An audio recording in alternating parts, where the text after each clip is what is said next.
Fala pessoal, Tenente Victor Rocha, tudo bem com vocês? Tô aqui hoje para a gente resolver a prova de Química do concurso para cadete do Corpo de Bombeiros Militar do Estado de Goiás. A última aula aqui no canal foi a resolução da prova de Física e hoje eu trouxe aqui as questões que caíram na prova de Química.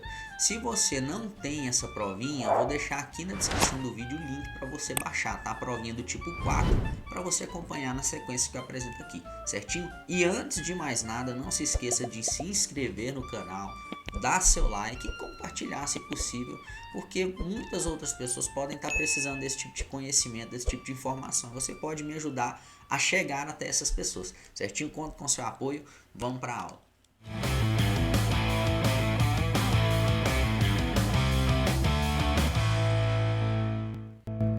Bom pessoal, vamos lá. Primeira questão de química diz o seguinte: assinale a alternativa que apresenta corretamente a fórmula química de um ácido fraco, uma base forte e um sal de caráter ácido, respectivamente. Então o que ele quer? Nessa ordem, um ácido fraco, uma base forte e um sal de caráter ácido. Pessoal, falando de ácidos. Nós temos os hidrácidos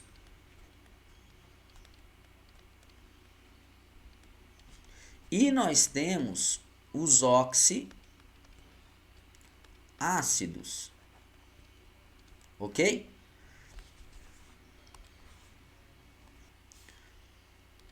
Os hidrácidos, pessoal, são os ácidos que não apresentam oxigênio na sua composição. E para um hidrácido ser forte, eu só tenho três opções. Quais são elas? Esse cara ser o HI, o ácido iodídrico, que vai ser mais forte que um outro ácido também considerado forte, que é o ácido bromídrico, que por sua vez vai ser mais forte que um outro ácido também considerado forte aqui nos hidrácidos, que é o ácido clorídrico. Esses três, pessoal, são considerados ácidos fortes quando a gente está falando de hidrácidos. Quando a gente fala de hidrácidos fracos, todos os demais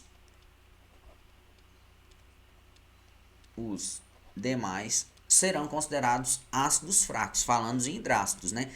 Exceto, pessoal, isso aqui eu vou colocar um adendo, porque nós temos também o ácido, que é muito instável, que é o ácido fluorídrico, que é o HF. Esse cara aqui pode ser considerado moderado. Ele não é nem forte demais para ser colocado junto com os outros, nem fraco demais para ser colocado no mesmo balaio, certinho? Então, nos hidrácidos nós temos isso daqui. E nos oxiácidos? Bom, nos oxiácidos a situação muda. Nos oxiácidos são os ácidos que têm na sua composição a presença do elemento oxigênio. Para os oxiácidos, pessoal, a gente precisa fazer o quê? O delta OH. O que é isso, pessoal? O delta OH nada mais é do que o número de oxigênios presente na fórmula do ácido menos o número de hidrogênios presentes nas fórmulas, certinho?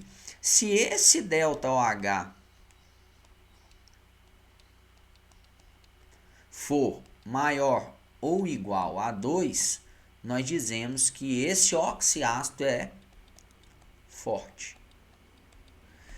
Se esse delta OH for menor ou igual a 1, nós dizemos que esse oxiácido é um oxiácido que? Fraco. Basta eu pegar o número de oxigênio, subtrair o número do hidrogênio da fórmula. Se der 2 ou mais é um ácido forte, se der menor ou igual a 1 é um ácido fraco. Beleza. Quanto aos ácidos, não temos nenhuma dúvida. E as bases, pessoal?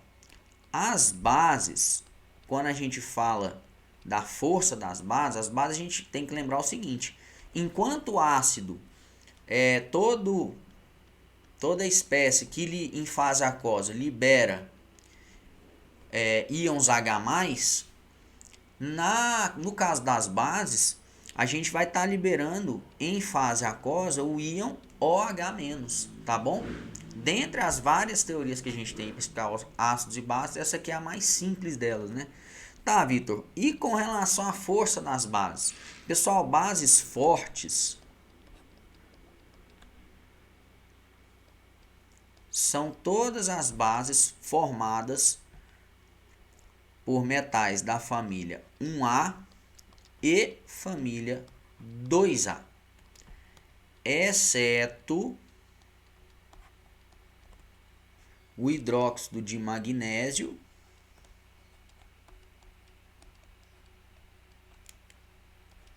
e o hidróxido de berílio, tá bom? E o resto das bases? Todas as outras vão ser consideradas o quê? Fracas. Então, todas as demais são consideradas fracas. Então, todas as demais bases são consideradas fracas. Pessoal, olhando para a nossa questão, vamos ver quais opções nós temos aqui de ácidos fortes e ácidos fracos, e bases fortes, bases fracas, etc. Sal a gente vai deixar para o finalzinho aqui. Bom, pessoal, olhando para as alternativas e depois dessa nossa explicação, as únicas bases, se você olhar todas aqui, ó, o primeira espécie é um ácido, a segunda é uma base e a terceira é um sal. As únicas espécies aqui que têm bases formadas por metais da família 1A e 2A, que são os metais alcalinos e os metais alcalinos terrosos, é a letra B e a letra D. Certinho? Você tem aqui, ó, o hidróxido de lítio e o hidróxido de potássio, certo? Nós temos esses dois aí.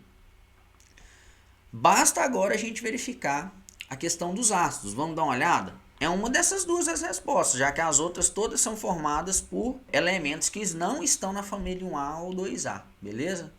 Então, são consideradas bases fracas, então não vamos nem olhar elas. Então, nós temos aqui bases fortes aqui, hidróxido de lítio e hidróxido de potássio. Vamos ver o ácido que está acompanhando aqui, ó, o hidróxido de lítio, letra B. É o ácido fosfórico, é o H3PO4. Ele é um hidrácido. Se ele é um hidrácido, pessoal, tem que fazer o cálculo do delta OH. O meu delta OH vai ser 4 oxigênios menos 3 hidrogênios, que vai me dar 1. Logo, esse cara aqui, ele é o quê? Fraco. É um ácido fraco. Beleza. Até agora atende o que o exercício está pedindo. Vamos dar uma olhada no H2CO3, no ácido carbônico. H2CO3, que é essa espécie aqui da letra D, tá bom? Cálculo do delta OH, já que ele também é um oxiácido. 3 oxigênios menos 2 hidrogênios, 1. Também vai ser considerado um ácido que? Fraco, pessoal. É um ácido fraco. Nossa, deu empate. Letra B e letra D, ambas apresentam um ácido fraco e uma base forte. Resta agora a análise dos sais, pessoal.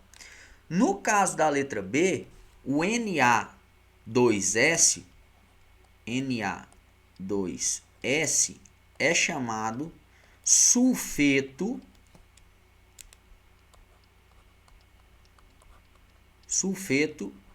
de sódio. Pessoal, o sulfeto de sódio, ele, quando dissolvido em água, ele é um sal, tá? É um sal muito solúvel, por sinal, em água. Ele forma uma solução, quando a gente dissolve ele em água, muito alcalina, tá? Então, toda solução aquosa de sulfeto de sódio, ela vai ter o quê? Caráter básico, ok? Vai ter caráter básico, vai formar uma solução alcalina, tá bom, pessoal? Isso daqui, quando a gente submete tanto ele à água ou à umidade presente no ar, ele libera o gás sulfídrico, que é aquele gás com cheiro de ovo podre, tá? Muito tóxico, por sinal. Já o outro sal aqui presente, pessoal, que é o NH4Cl, ele é chamado cloreto de amônio. Muito utilizado aí pelas mulheres, né, para preparar aquelas soluções descolorantes de pelos, né, e cabelos aí para ficar todo mundo loirinho. Pessoal, isso aqui também é conhecido como sal amoníaco, tá? Isso aqui é o sal amoníaco. Também extremamente solúvel em água e quando dissolvido em água forma solução que de caráter levemente ácido. Por isso que quando as pessoas vão descolorir os cabelos, fica com aquela sensação de, né, irritante, coçando demais. Aquilo ali é porque é uma solução de caráter ácido, tá? Então a acidez da solução faz com que a gente sinta esse desconforto e até chegue em caso de ter queimaduras na pele, beleza? Então, resposta correta, letra D. Não tenho o que falar. Vamos para a próxima questão. Vamos lá, questão 17, pessoal. O que diz a questão 17? Diversas reações químicas foram realizadas pelo Corpo de Bombeiros Militar com a finalidade de avaliar o risco de alguns reagentes estocados inadequadamente em um laboratório. Um dos testes realizados foi reagir um óxido de metal alcalino com ácido nítrico. Dessa reação, é correto afirmar que houve a formação de... Galera, seguinte, reagiu um óxido de metal alcalino com ácido nítrico. Pessoal, óxido de metal alcalino. Todos os óxidos de metal são chamados óxidos anfóteros. O que são óxidos anfóteros, pessoal? Óxidos anfóteros, se eles reagem com uma base forte,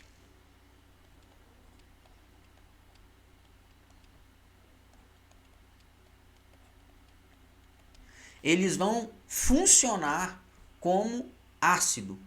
Eles vão reagir com essa base como se eles fossem ácido. Toda vez que a gente reage ácido e base, forma o par muito famoso que a gente já conhece, né? Que é sal mais água, certinho? Vou colocar aqui, fica mais fácil. Então, forma-se sal mais água. Quando você mistura um óxido anfótero a um ácido forte, fazendo uma analogia, ele vai funcionar aqui como uma base. O que acontece quando a gente reage base com ácido? Muito bem, forma sal mais água. Então ele não falou qual é esse óxido que ele está reagindo com ácido nítrico. O que eu sei do ácido nítrico? Ele tem essa formulinha aqui, ó. É o HNO3. HNO3. Ele é um oxiácido e no exercício anterior a gente viu como a gente faz para saber a força de um oxiácido. É só fazer o cálculo do delta OH, que é número de oxigênio 3 menos número de hidrogênios 1. 3 menos 1, 2. 2 ou maior que 2, se o ΔH der um valor 2 ou maior que 2, a gente fala que esse ácido é um ácido que? Muito bem, forte, certinho? Então eu estou reagindo um óxido que eu não sei qual é, mas eu sei que ele é um óxido que? Anfótero, porque ele é formado a partir de um metal alcalino, tá? É um óxido metálico, um óxido de metal. Com um ácido que a gente sabe que é o quê? Forte. Se um óxido anfótero reage com um ácido forte, esse óxido ele atua como uma base e vai formar o quê? Sal mais água. Então a letra C da número 17 é a opção correta para essa questão, certinho? Vamos para a próxima questão, vamos lá? Vamos lá, questão número 18, vamos lá. O que diz a questão número 18? Questão número 18 fala: uma operação realizada pelo Corpo de Bombeiros a fim de impedir um grave acidente em uma caldeira de uma indústria de bebidas possibilitou revelar que a água que alimentava a caldeira apresentou um índice de dureza de 250 ppm, partes por milhão, de carbonato de cálcio, CaCO3. Considerando que a densidade da solução é 1 grama por centímetro cúbico, é correto afirmar que... Pessoal, quando ele fala assim, ó, índice de dureza de 250 ppm, isso daqui, pessoal, é uma maneira, né, de você expressar a concentração dessa solução. E toda concentração em química é o quê? Quantidade de soluto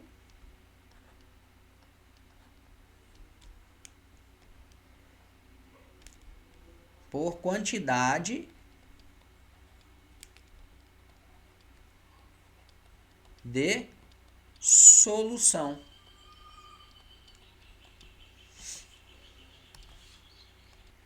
No caso da concentração expressa em partes por milhão, em ppm, o ppm, pessoal, nada mais é do que determinada quantidade de soluto para 1 milhão de partes de solução. Então, 1 vezes, vou colocar assim, ó, 10 a sexta de solução. É isso. Certinho? O que é importante quando a gente fala em ppm, pessoal? Nós temos que deixar bem claro que ppm, para você fazer essa quantidade de soluto por 10 a sexta quantidade de solução, as unidades têm que ser a mesma. Então, por exemplo, 250 ppm é o mesmo que dizer 250 gramas de CaCO3 para 1 milhão de gramas de solução. Que é a mesma coisa de eu dizer 250 miligramas de CaCO3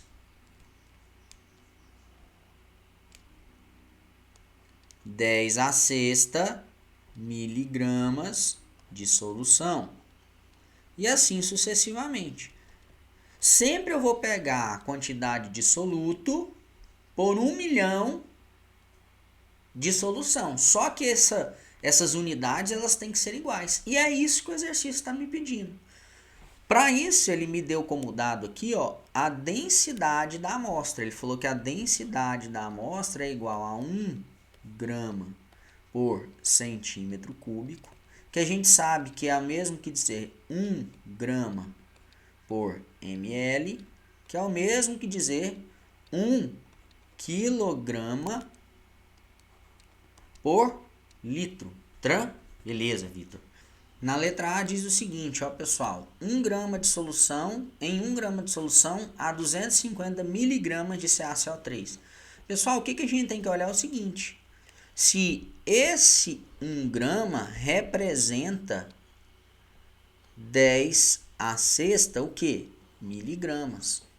1 grama equivale a 1 milhão de miligramas? Não. 1 grama é o mesmo que 10 ao cubo miligramas. Então, 1 grama são 1000 miligramas. Então, a letra A não é. Porque 1 grama equivale a 1000 miligramas. Certinho? Tem que achar a proporção de 1 para 1 milhão. Certinho? Vamos para a segunda aqui, alternativa, ó. Na segunda, ele fala o seguinte, ó, na letra B. 1 litro de solução a 250 gramas de CaCO3.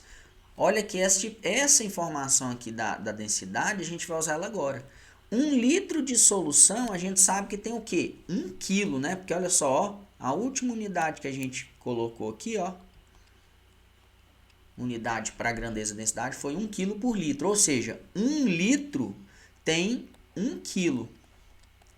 Aí a gente vai comparar esse quilo com essa grama aqui, ó. Com esse grama aqui. 1 quilograma tem 1 milhão de gramas? Não, Vitor. Tem 1000 gramas.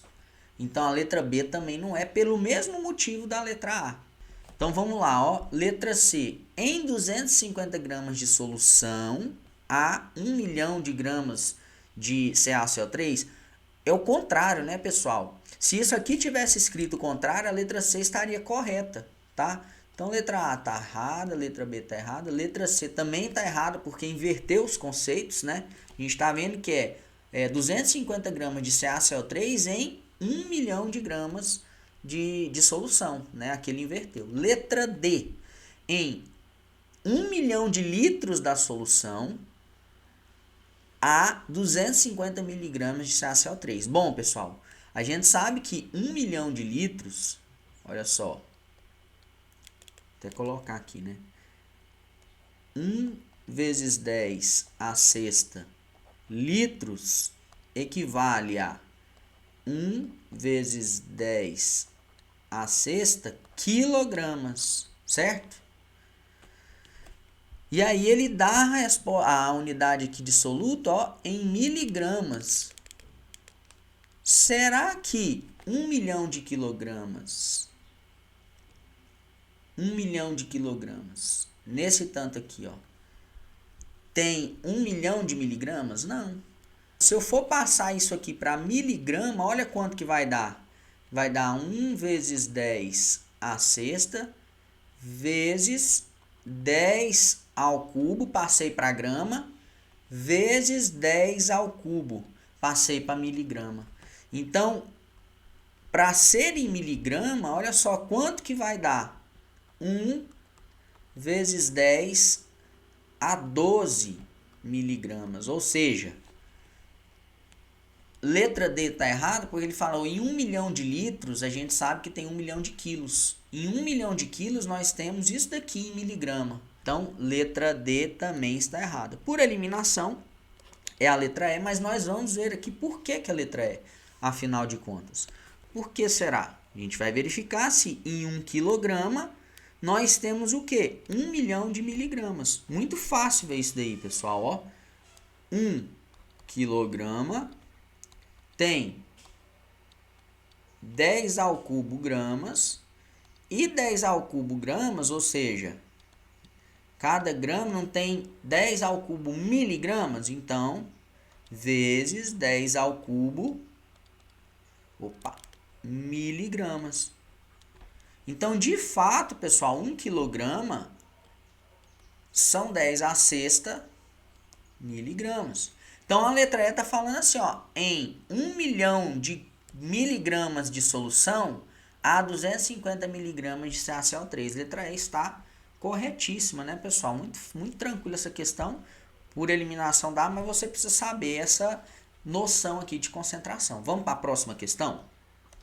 O que diz a próxima questão? Olha só. Questão número 19 fala: analise as seguintes reações. E ele fala assim, ó, assinale a alternativa que classifica corretamente a reação apresentada. Letra A, em 1, reação de deslocamento. Na número 1, pessoal, não é uma reação de deslocamento, é uma reação de combustão, tá, pessoal? Não é uma reação de deslocamento, é uma combustão.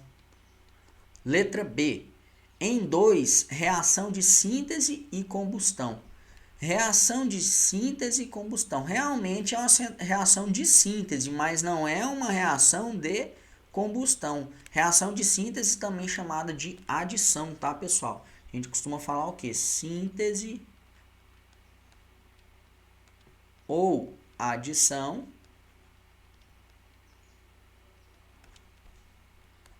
Análise ou decomposição.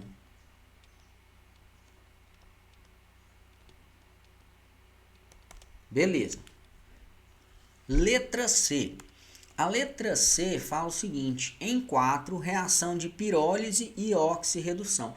Pessoal, pirólise, toda lise, né, é uma quebra na presença de calor. Na verdade, não é uma quebra que você está fazendo, né? Você tá aqui, é o processo de formação da amônia, tá? É o processo de formação da amônia.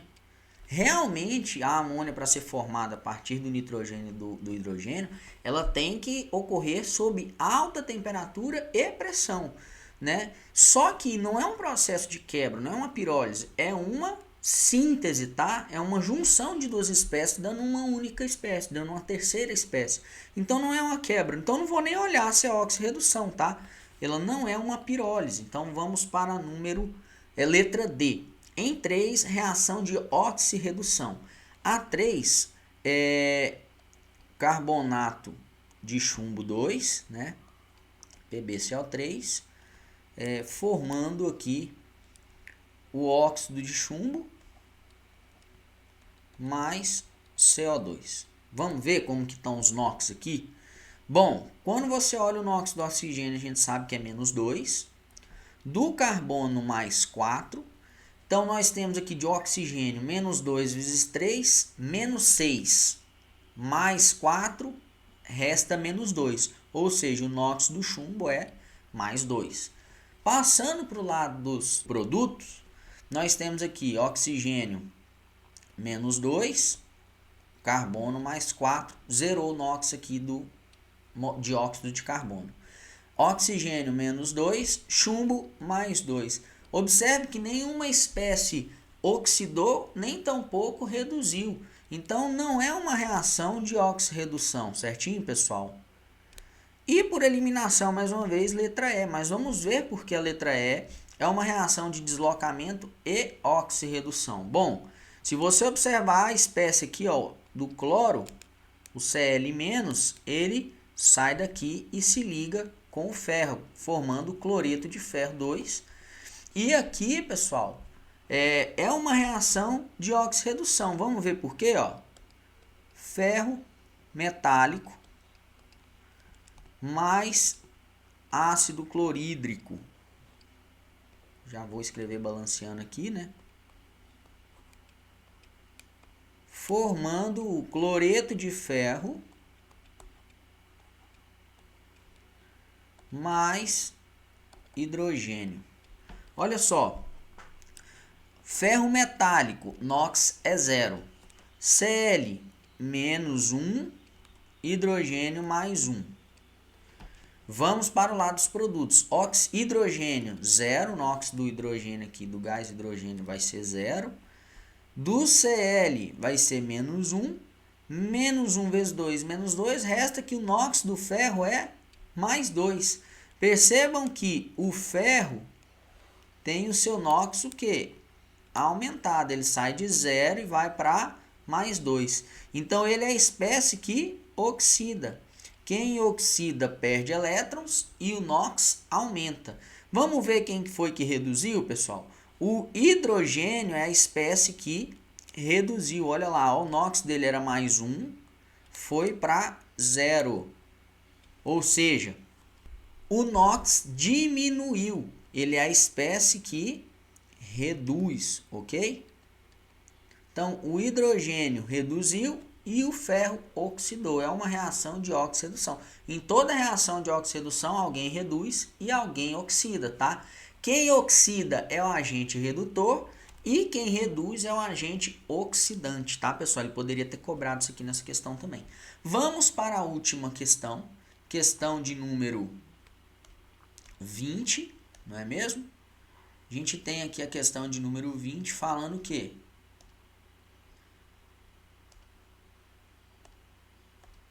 Questão de número 20 fala o quê? A unidade de concentração molar é expressa por, pessoal, concentração molar, também chamada de molaridade.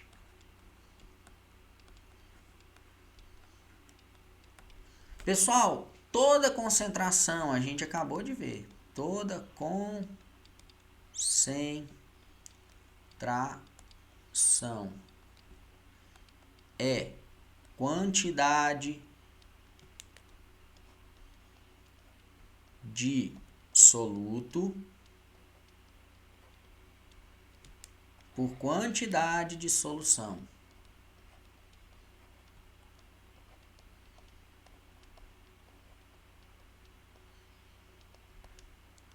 Beleza? Nesse caso aqui, ó, a concentração molar, a molaridade, ele é o número de mols do soluto por litro de solução. A unidade de molaridade, pessoal, a molaridade, a unidade dela é essa. É o número de mols de soluto presente em 1 litro de solução. Então, mol por litro. Letra... Mol de soluto por litro solvente, mol de soluto por litro de solução. Letra B, resposta correta, número 20. Bom, essa foi a nossa aulinha de Química, resolução da prova de Química. Espero que vocês tenham gostado, tá? Um forte abraço, desejo de coração sucesso de vocês, que Deus abençoe e até a próxima.